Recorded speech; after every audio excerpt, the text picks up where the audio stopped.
Okay, hi boss. Hari ini kita ada satu BMW X6 mari upgrade Xiao 3-inch Android Player. Boleh nampak sini car device masuk balik original system. So original reverse camera semua boleh guna balik original system lah.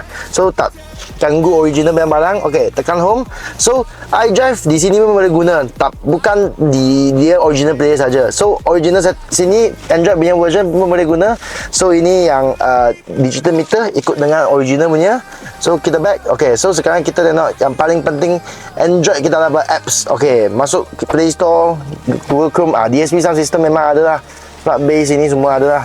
Equalizer semua ada. So okay, original system boleh support balik. Dan kita ada Play Store, boleh download apa-apa barang you nak. Dan YouTube pun ada. So boleh buat split screen, boleh YouTube.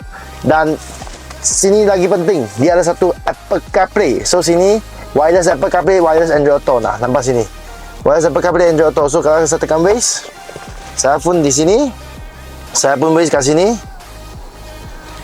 terus jalan. So ini yang Apple CarPlay wireless lah, Android Auto.